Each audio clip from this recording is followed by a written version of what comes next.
There are two games that I didn't play back in 2017 that I went back to because there aren't really a lot of interesting games as of late. The first one is Horizon Zero Dawn, which was on the PS4 and I had it on the PS4, but I just couldn't be bothered playing through the rest of the game. And then there's Prey, which I didn't play at the time because I was afraid of the mimics jumping on my face because I'm quite the chicken. And yet I finished Resident Evil 7, so maybe I'm not that much of a chicken. Thankfully, I have rectified all of that. I have played Horizon Zero Dawn on the PC, as the PC version got released this year, and I have played Prey, whose PC version was released in 2017, and I didn't play it because, again, I was a chicken. Let's start with Horizon Zero Dawn, a game that people really love, but I have a bit of a different opinion.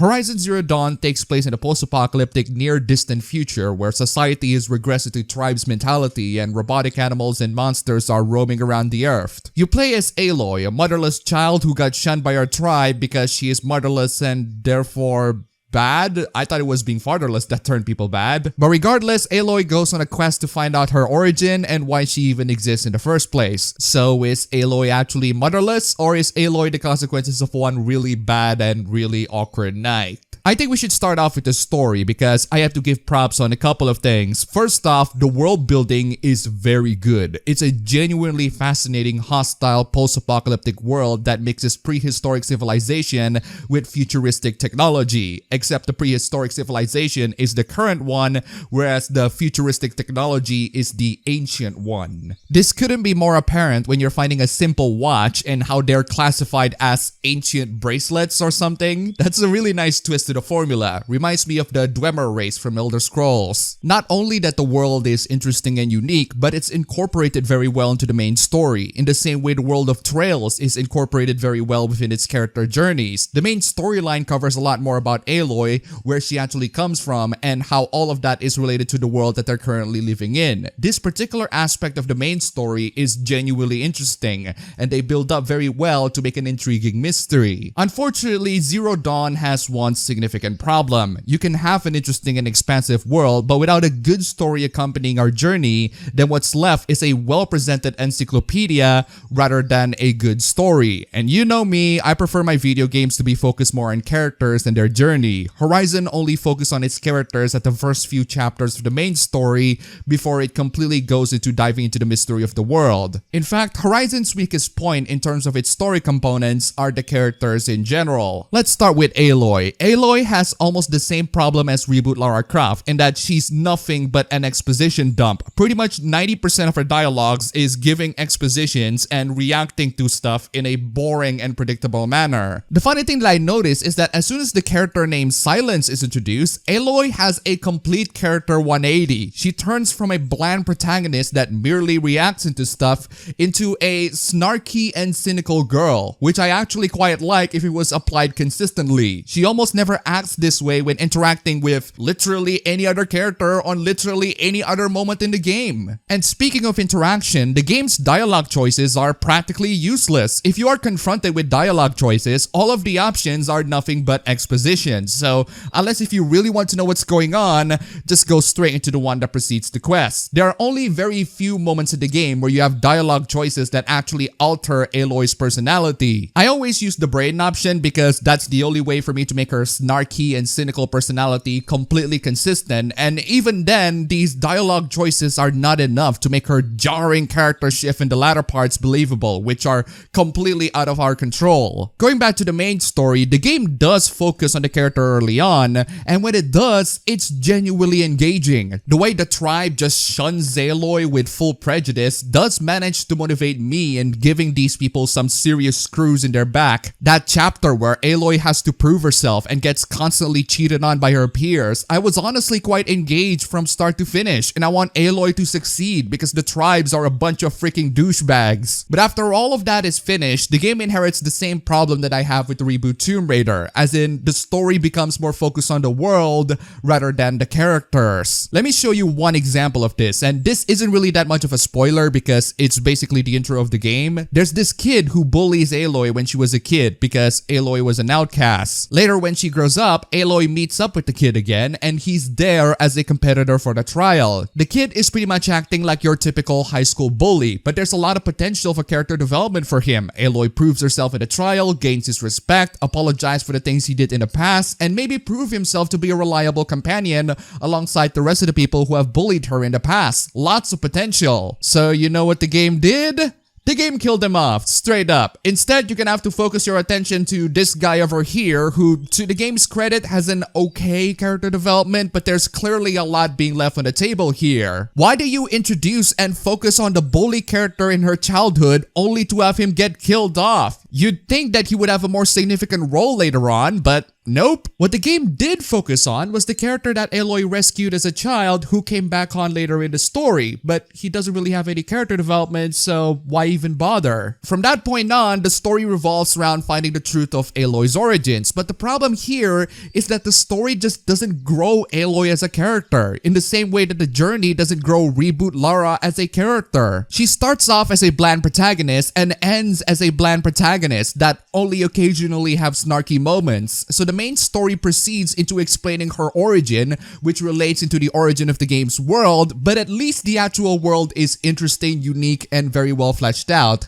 whereas Reboot Tomb Raider has ancient civilizations that we've heard a million times before. So overall, I was genuinely intrigued with the story at first. The introduction and the build-up was superb, the world building is interesting, and the mystery is riveting enough for me to continue, but the story overall to me is still not good enough. The game is just lacking any characters to drive the story, and Aloy is mostly a bland protagonist and exposition dumper that jarringly turns snarky into the latter parts of the story because they have a different writer. To put it simply, I'm not a fan, and it could have been done so much better. Now let's talk about the gameplay. To me, the gameplay is best described as Far Cry with a mix of Monster Hunter. The enemies that you will face in the game will primarily be the animal robots. You hunt these robot animals, you figure out their behaviors, their tactics, their weaknesses, all of that. You scour them for parts so you can do some crafting with those parts. You also hunt normal animals for other kinds of crafting. It's your standard sandbox game stuff. And if you don't like doing all of that, I can tell you right now that Horizon didn't do much to differentiate itself with the rest of the sandbox games. The robot monster combat is brilliant. It can get frustrating at times for sure, but for the most part, I really enjoyed it. I really like stripping these robots for parts. I really love the varying gadgets that you use to take them down. I love how certain robots have certain weaknesses and abilities that you have to adapt to. I love riding the robots from one point to another, although I find it weird that we can't ride the robot birds. I want to ride the robot birds, maybe in the second game. I like how fast travel requires resources, making them something that should be a reward rather than something that anyone can do. Unfortunately,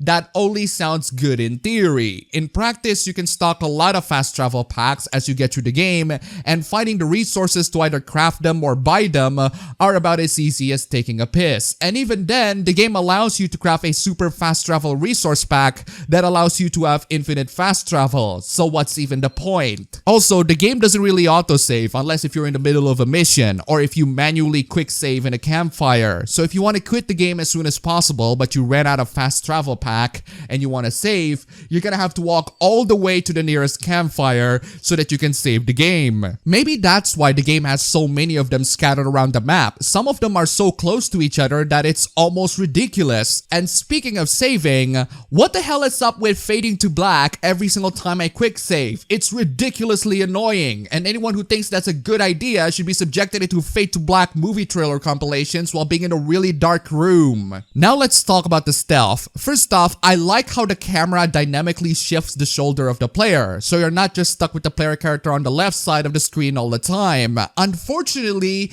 this game suffered the opposite problem with Tsushima. In Tsushima, you cannot shoulder switch your default camera, but you can do that when you're aiming your bow and arrow. In this game, it dynamically shifts the camera depending on where you move, but you cannot manually switch the shoulder when you're aiming. That's a very basic feature. So if you want to aim your weapons, you're stuck having your character on the left side of the screen and be totally vulnerable in case you need to peek to the left side, because your character has to stand out completely in the open and therefore revealing your entire self. The game is incredibly picky in which grass I can use to cover myself and which grass that I cannot use. So even if there's a visibly thick grass that can cover me top to bottom, the game will act as if you're completely visible to the enemies. Every element of stealth in the game does an amazing job of discouraging me to use it, such as the fact that you get less XP when you're stealth killing enemies compared to beating the living crap out of enemies and taking them down with a critical hit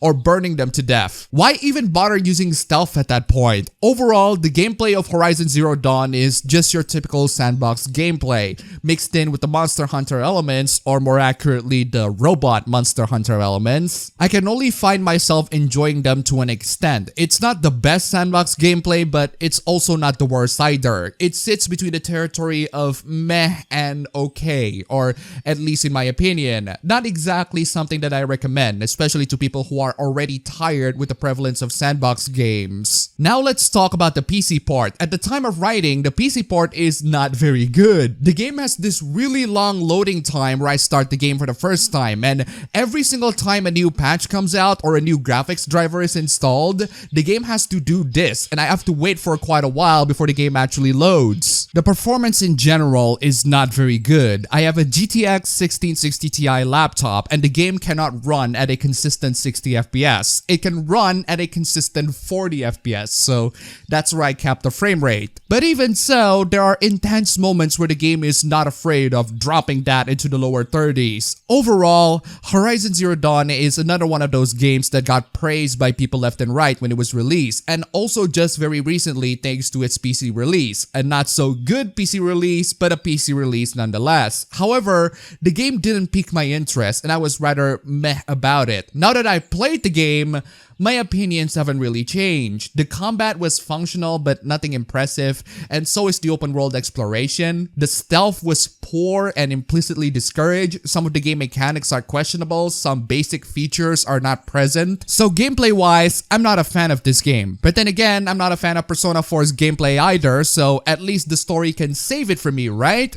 Well, not really. The main story is pretty good to an extent, but it gets into exposition train as the game goes forward with little to no character development. Aloy is almost as unbearably boring as Reboot Lara Croft, with a rather jarring character shift in the latter parts of the game. That being said, the game's overall world and universe is quite interesting, unique, and fascinating, so I'll give points for the game for that. But an interesting world is not enough to have an interesting story. So do I recommend Horizon Zero Dawn? Well, not really. Horizon is not exactly the best among the sandbox games that I played. It's more leaning on the meh side. So if you're into sandbox games with a decent story, I would recommend you to get Ghost of Tsushima instead. If you don't have a PS4 but you still want to scratch that sandbox itch, you might be able to enjoy Horizon if you can get it at a decent price. I bought the game on Steam for only around 210,000 rupiah or